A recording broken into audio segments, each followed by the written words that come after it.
요한복음 17장 24절로 26절 말씀 우리 함께 합독하도록 하겠습니다. 신약성경 177면에 있습니다. 17장 24절부터 26절까지 함께 합독합니다. 시작. 아버지여, 내게 주신 자도 나 있는 곳에 나와 함께 있어 아버지께서 창세 전부터 나를 사랑하심으로 내게 주신 나의 영광을 그들로 보게 하시기를 원하옵나이다.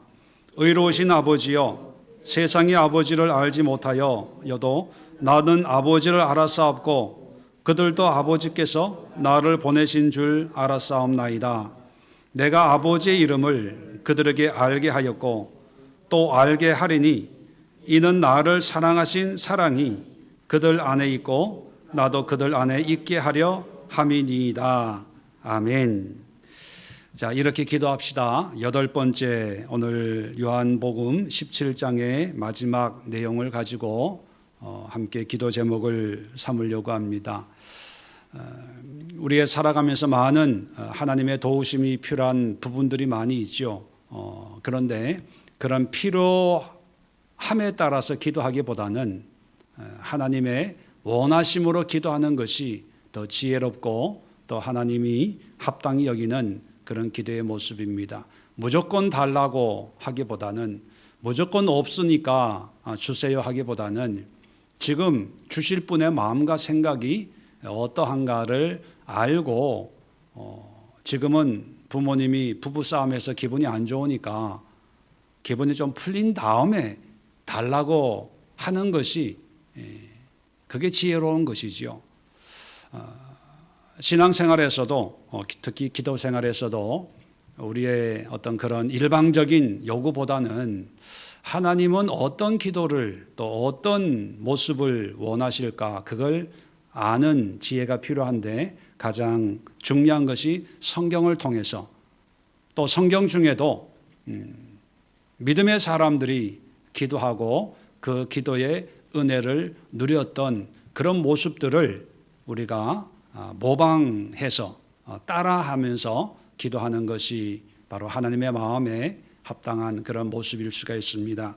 특별히 예수님이 자신의 삶의 마지막을 장식하면서 그리고 남겨질 제자들을 위해서 기도하는 그 내용은 정말 우리에게 필요한 것이 무엇일까?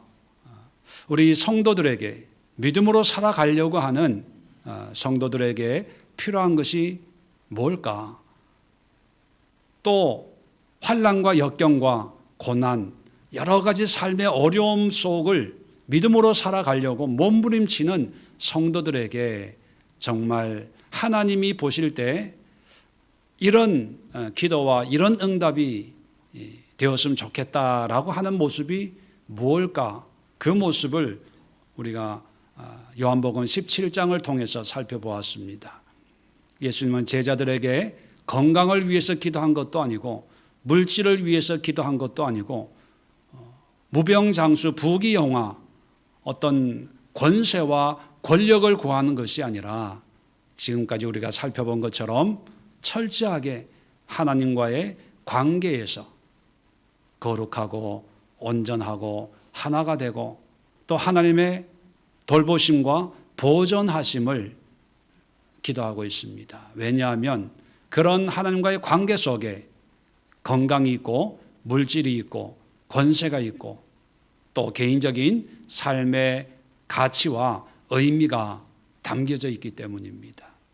이런 것을 깨닫는 사람들이 바로 지혜로운 자이지요. 오늘 그러한 의미 있는 예수님의 기도를 통해서 마지막으로 우리가 8번째 이렇게 기도합시다. 기도가 다 기도가 아니라 정말 오늘은 예수님의 마음으로, 하나님의 마음으로 기도를 했으면 좋겠는데 오늘 또 어떤 기도의 제목을 우리가 함께 가지고 기도할까? 자, 먼저 24절을 보시면 아버지여, 내게 주신 자도 나 있는 곳에 나와 함께 있어. 자, 마지막으로 기도하는 내용이 뭐냐면 내게 주신 자가 누굽니까? 바로 제자들을 의미하는 거죠. 내게 주신 자도 나 있는 곳에 나와 함께 있게 해달라는 겁니다. 예수님 계신 곳에 함께 있게 해주세요. 자, 그러면 예수님이 지금 어디에 계시나요?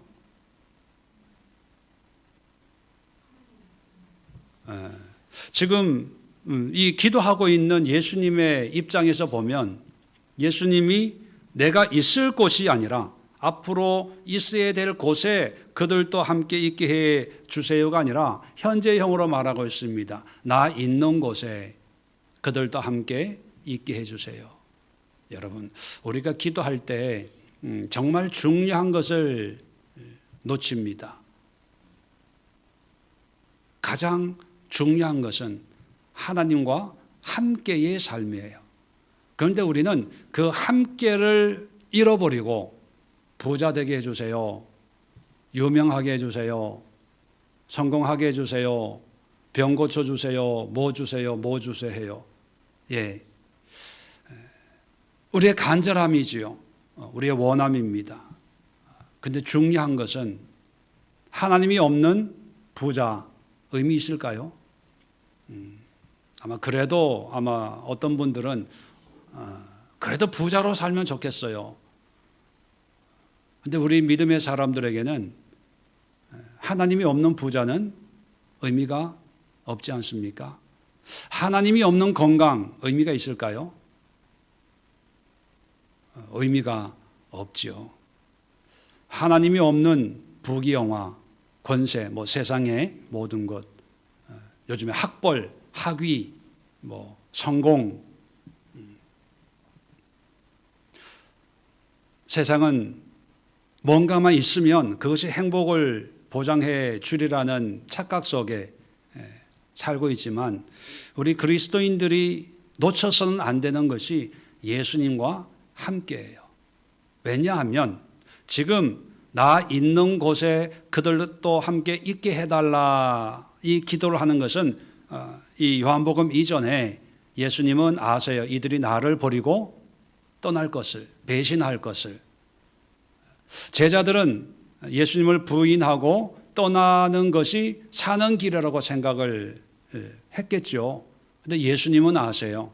그것이 사는 길이 아니라 정말 사는 길은 있으면 우리도 같이 죽을 거야 라고 여겼던 예수님과 함께 하는 것이 진정한 삶이라는 것을 예수님은 알고 계시는 거죠.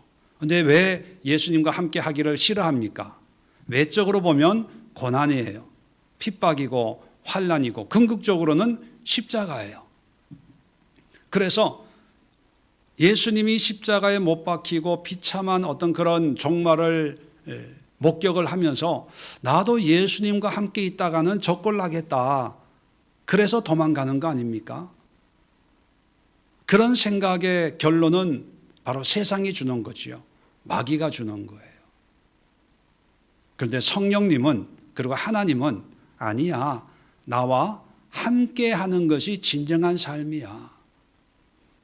부자가 돼도 예수님과 함께 하는 부자가 돼야 되고 건강해도요. 예수님과 함께 하는 건강이 돼야 되지.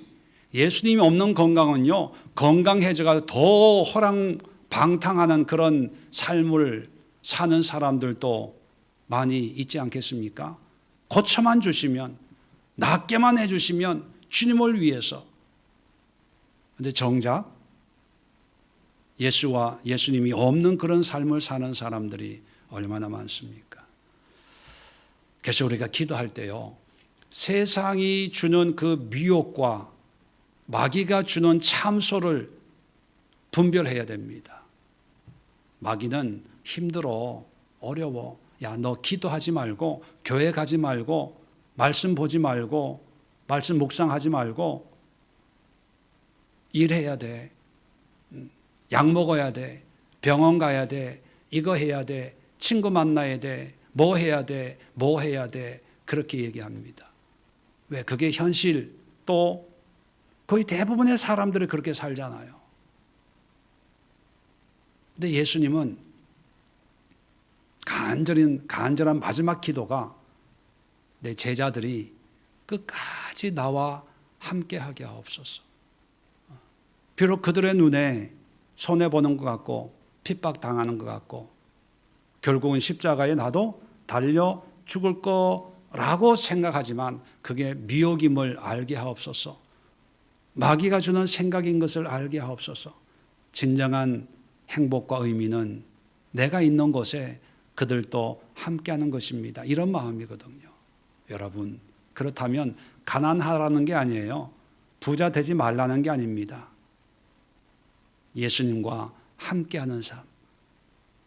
제가 어떤 분과 일주일에 한 번씩 만나서 이제 신앙에 대해서 얘기를 해요.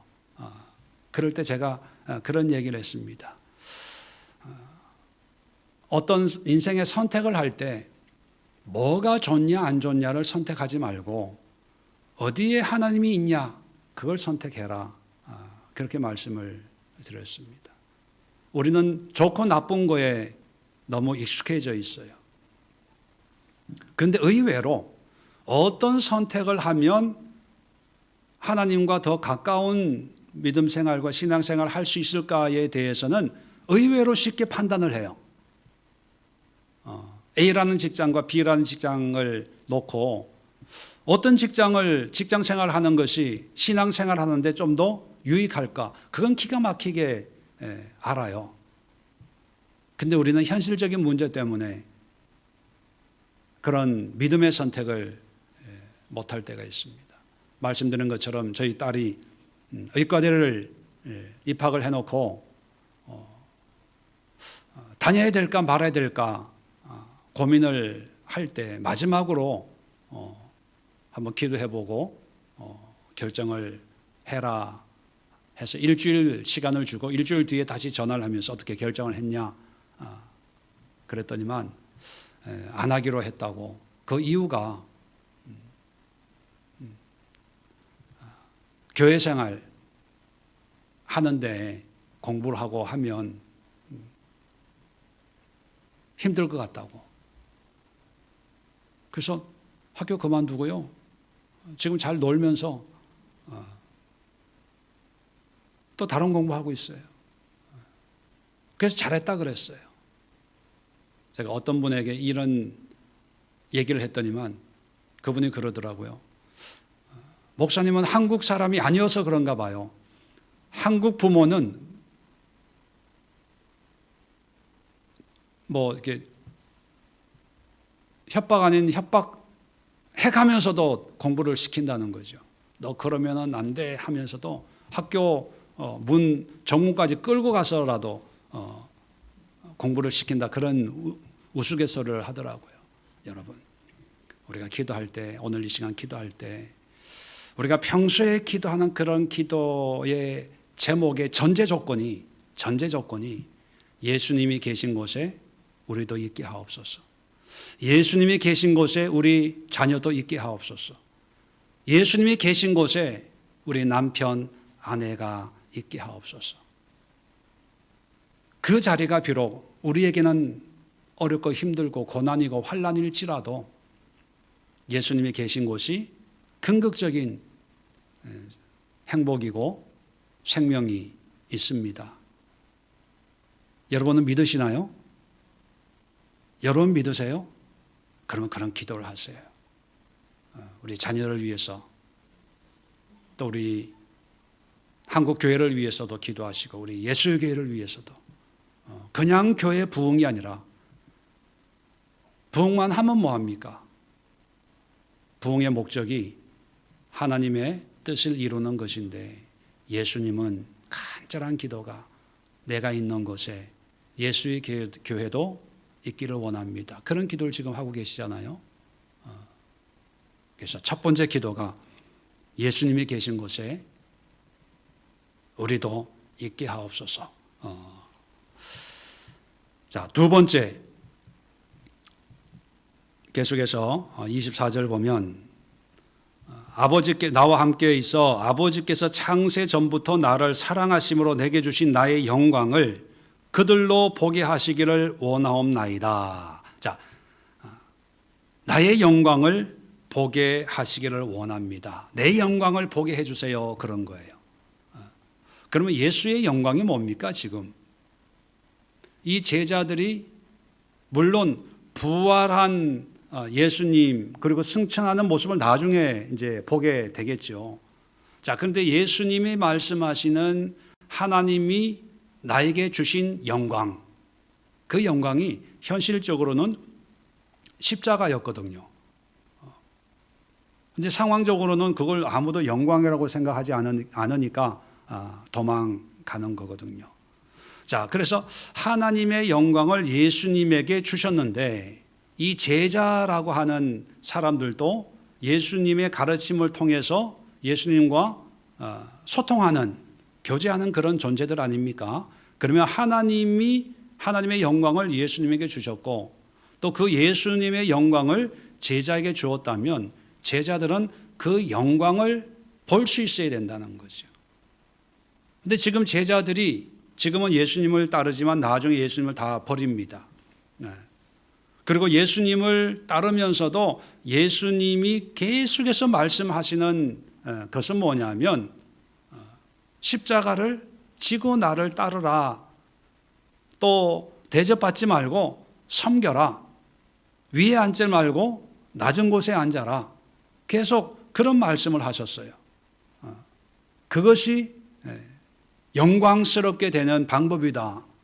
그래서 예수님도 십자가에, 가장 낮은 십자가에 달려 돌아가셨지만 그 십자가로 말미암아 가장 높은 하늘 보호자 우편에 앉아 계시는 그런 결과가 이제 나오는데 제자들은 그것을 이해를 못하고 예수님을 따르면서 누가 큰 자냐, 누가 오른편에 앉냐, 누가 왼편에 앉냐, 어떤 그런 논쟁만을 일삼았습니다. 그리고 결론적으로 그런 자기들의 기대가 충족되지 않을 걸 확인을 하고 다 도망가는 거 아닙니까?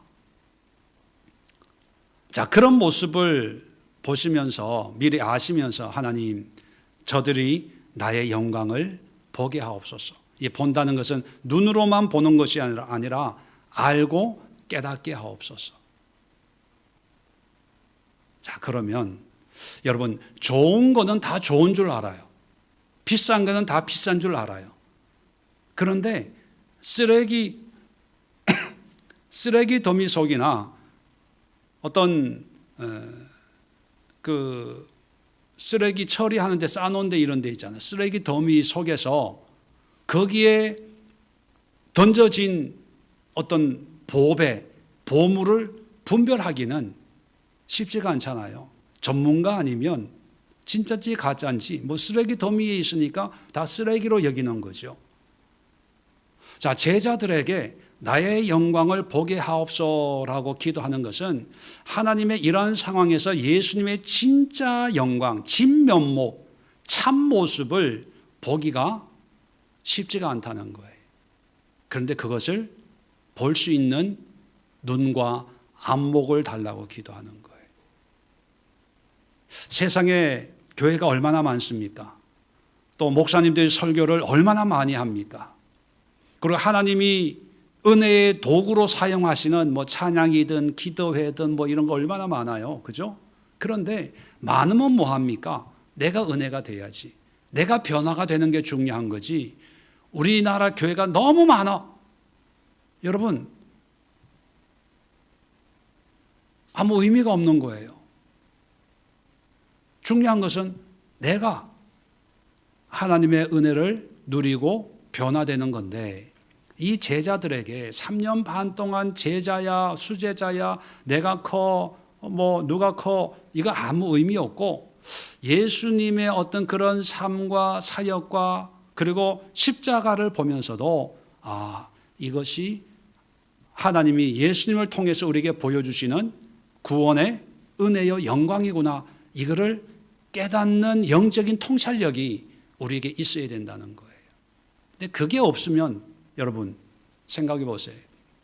그런 게 없으면 지금 이 시간에 예수님이 다시 나타났어요. 다시 나타나서 예수교회의 담임 목사가 되셨어요. 그래서 매주일 예수님이 설교하세요. 자, 그러면 여러분 은혜 받고 변화될 자신 있습니까?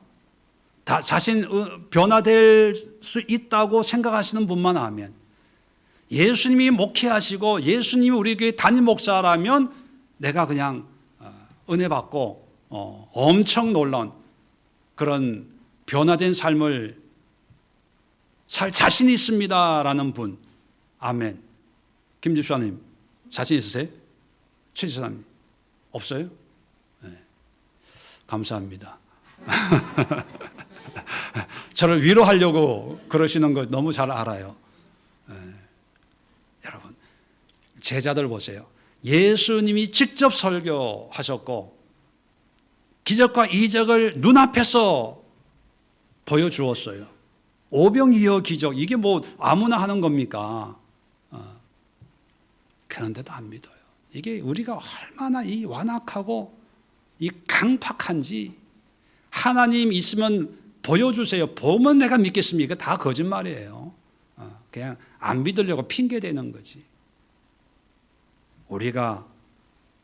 우리에게 필요한 것은요, 더 많은 설교, 더 많은 은혜, 더 많은 응답, 더 많은 어떤 훈련, 물론 그런 계기를 통해서, 그런 동기를 통해서 하나님을 이제 하나님의 영광을 볼 수 있는 그런 눈을 열려고 우리가 애쓰는 거지. 중요한 것은 뭐냐면 하나님의 영광을 볼 수 있는 우리 눈이 있어야 돼요. 그래서 기본적으로 하나님의 영광, 예수님의 영광을 보게 하옵소서. 이게 중요한 거지. 하나님, 좋은 교회 만나게 해주세요. 좋은 목사님 만나게 해주세요. 설교에 은혜되게 해주세요. 그것도 한 방법일 수 있지만 근본적인 기도의 제목은 아니라는 거예요.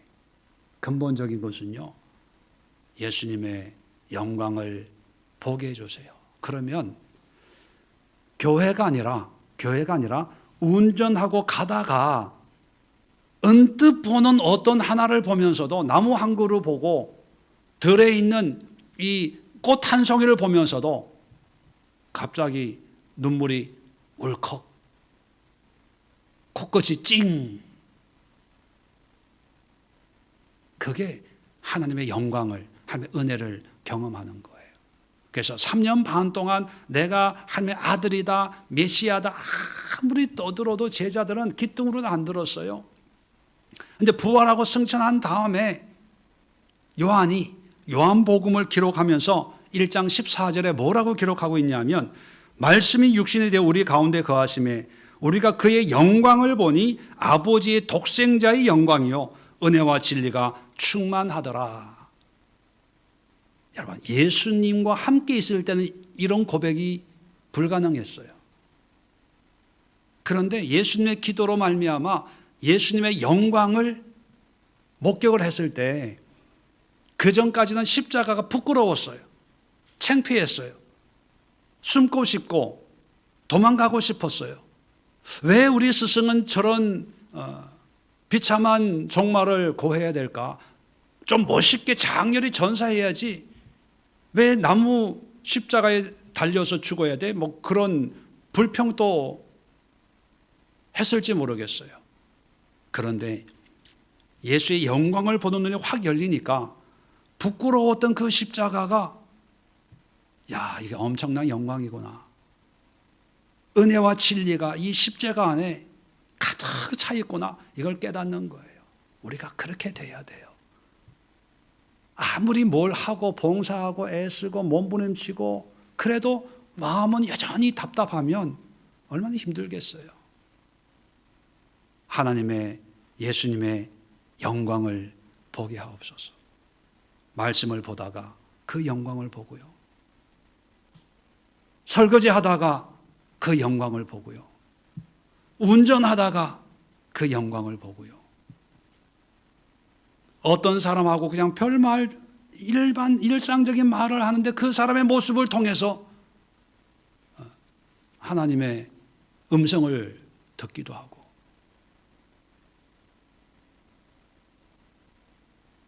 이게 예수님이 우리에게 원하시는 우리의 모습입니다. 그래서 우리가 두 번째 기도할 때 예수님의 영광을 보게 하옵소서. 그 영광을 볼 수 있는 영역이 교회 안만이 아니라 모든 삶의 현장에서 날마다 밤에 자는데 옆집 아파트에서 개가 짖어. 근데 그 어느 순간에 그 개 짖는 소리를 통해서 하나님의 음성을 들을 수도 있어요. 뭐 비슷한 예는 아니지만 어거스틴이라는 사람이 있잖아요. 성 어거스틴.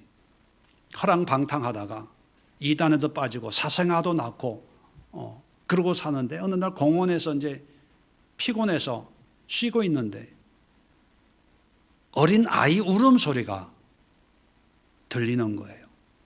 그 울음소리가 펼쳐 읽어라, 이제 라틴어로 펼쳐 읽어라 그런 소리로 들리는 거예요.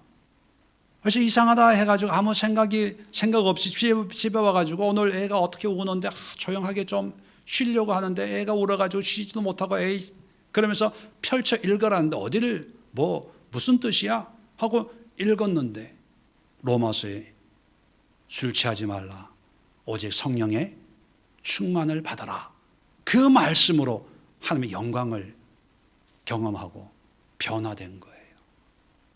그래서 성 어거스틴, 그래서 유명한 말이 나오잖아요. 기도하는 자식은 결코 망하지 않는다. 그 어머니 모니카가 그 방탕한 아들을 위해서 그렇게 기도했다고 그러지요. 그 눈물의 기도가 어떻게 응답이 됐냐면 어린 아이의 울음소리를 통해서 하나님의 영광을 보게 하는 그런 하나님의 역사로 한 인생이 변화가 되고 그로 말미암아 기도에 큰 역할을 감당할 수 있게 되었다는 거예요. 그러니까 여러분, 우리의 모든 삶의 현장 속에 예수님의 영광을 보게 하옵소서.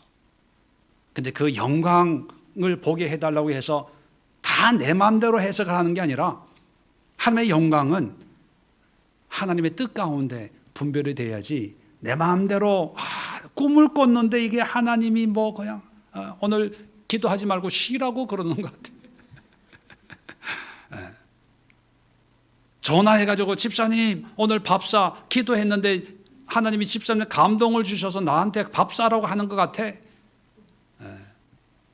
이거는 하나님의 영광이 아니라 자기의 영광을 구하려고 하는 거지요. 철저하게 하나님의 영광을 구하게 해달라고 기도합시다. 마지막으로 26절에 보면 내가 아버지의 이름을 그들에게 알게 하였고 또 알게 하리니. 예수님이 죽지만 죽는 것이 끝이 아니라는 걸 알 수 있죠.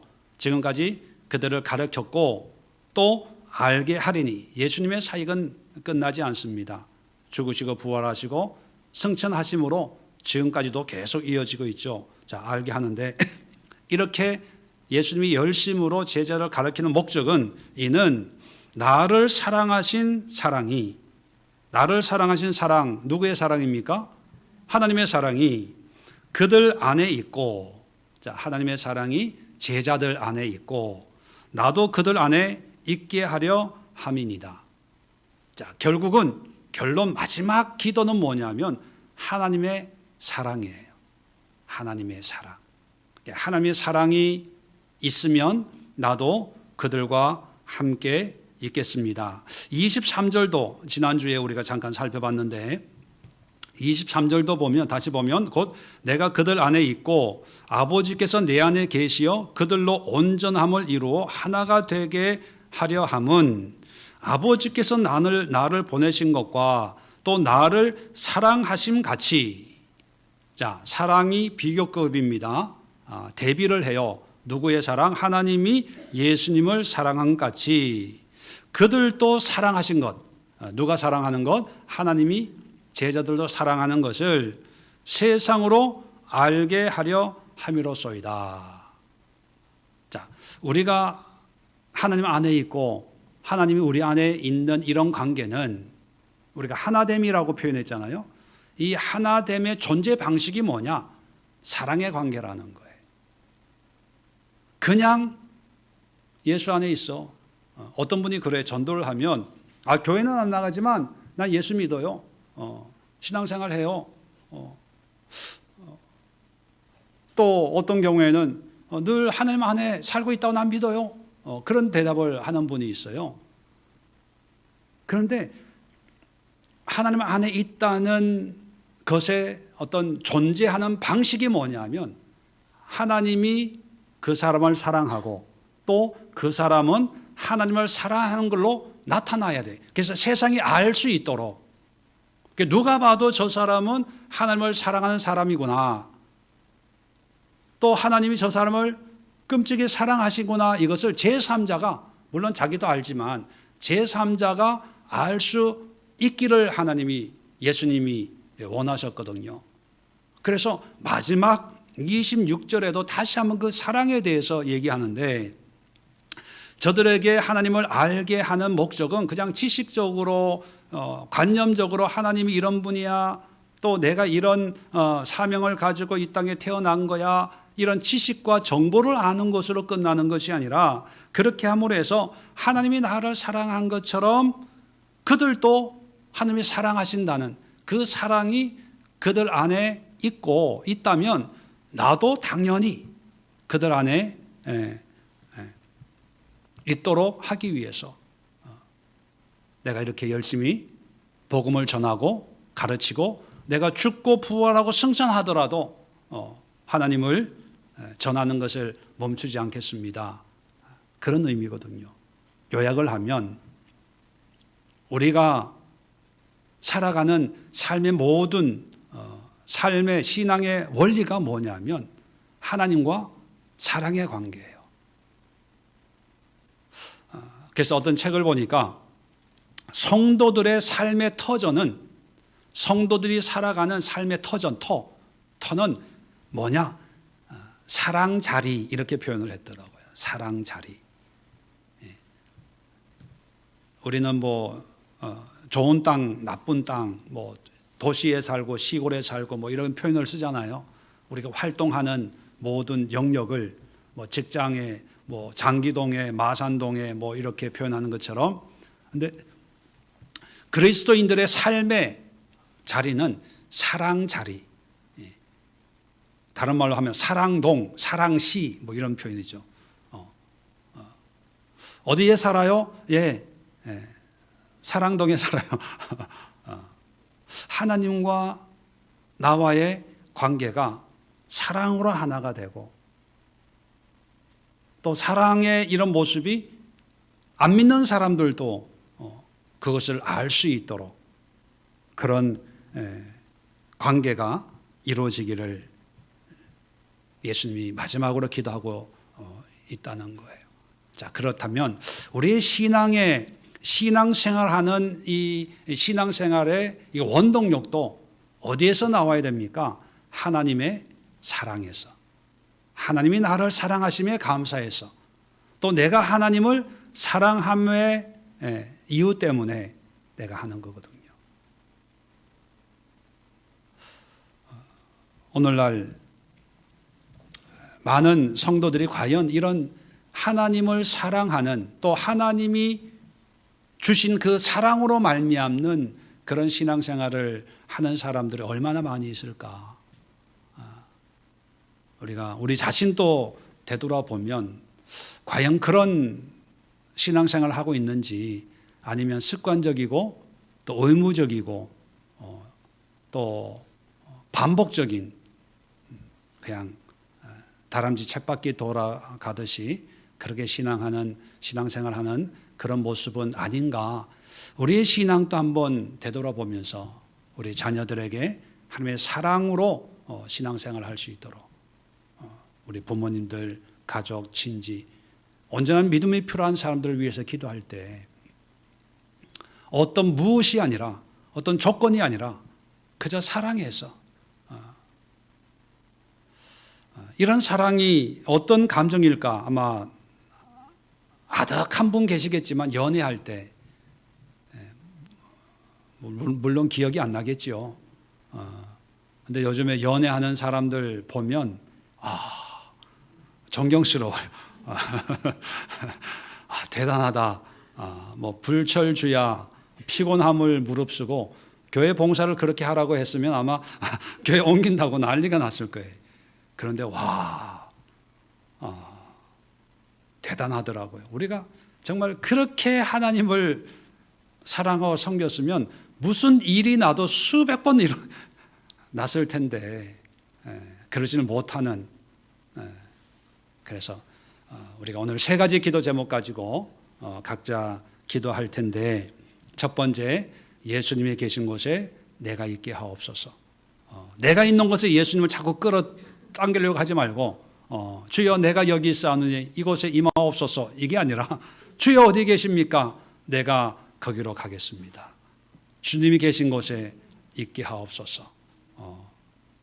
두 번째 기도는 나의 눈을 열어 주의 영광을 보게 하옵소서. 숨겨진 보화처럼 쓰레기통 속에 빛나는 진주를 발견하는 것처럼 그냥 환경적으로는 고난이고 고통이고 아픔이고 손해고 빼앗김이고 상처고 눈물이고 한숨이지만 그 속에 주의 영광이 있다면 그것을 사랑하겠습니다. 소중히 여기겠습니다. 주님이 십자가 안에 달려 있다면 나는 일평생 십자가를 자랑하겠습니다. 이게 바울이 발견한 예수의 영광이었잖아요. 영광을 보게 하옵소서. 세 번째, 하나님의 사랑 안에 거하게 하옵소서. 우리 자리 정돈하시고 이 세 가지 기도 제목 가지고 자유롭게 주님 앞에 우리 기도할 때 우리 주여 한번 힘차게 외치고 합심해서 기도 드리도록 하겠습니다. 주여 한번 외치고 기도합니다. 주여 할렐루야 감사합니다. 주님 역사하여 주옵소서. 주님의 은혜가 우리 심령 가운데